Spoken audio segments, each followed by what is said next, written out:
ओम साई राम। स्वागत है आपका साईं प्रेस चैनल में।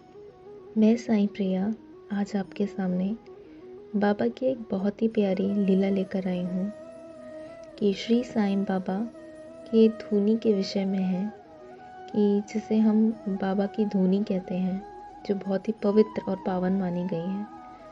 तो इस धुनी के बारे में एक बाबा का बहुत ही प्यारा ये लीला, आइए हम सुनते हैं, श्रवण करते हैं।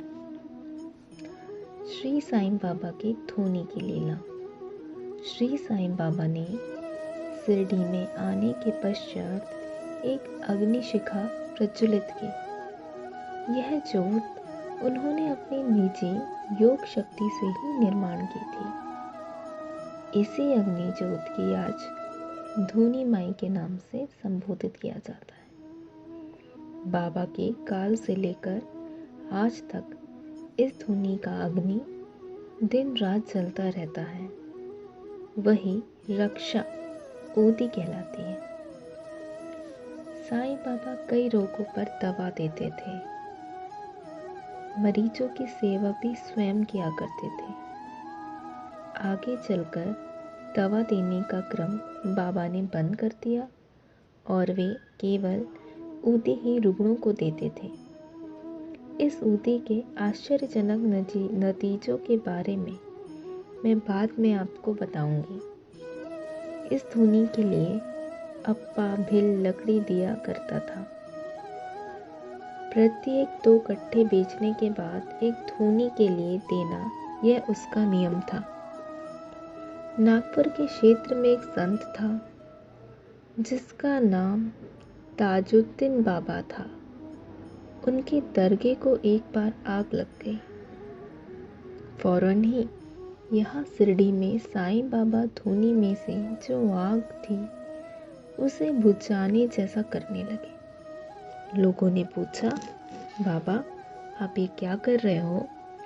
बाबा बोले, ताजुद्दीन के दरगे की आग बुझा रहा हूँ। सचमुच वहाँ आग लग गई थी जो कि बाबा ने बुझा दी।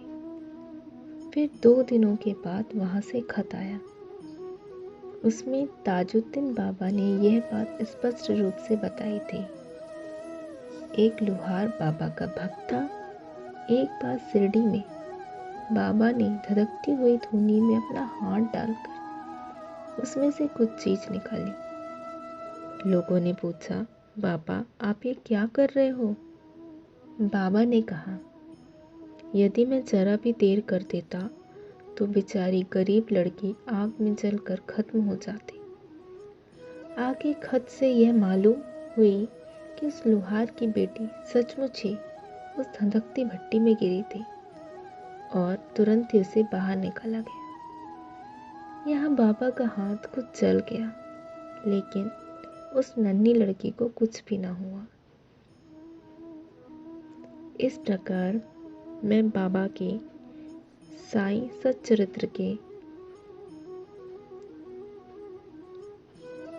पवित्र पावन ग्रंथ से अनेक छोटी छोटी बाबा की दिलचस्प गाथा लेकर आती रहूंगी। और अभी के लिए मैं विराम देती हूँ और आगे इसी प्रकार की छोटी कहानियाँ मैं ज़रूर लाऊंगी। तो ओम साई राम, जय साई राम।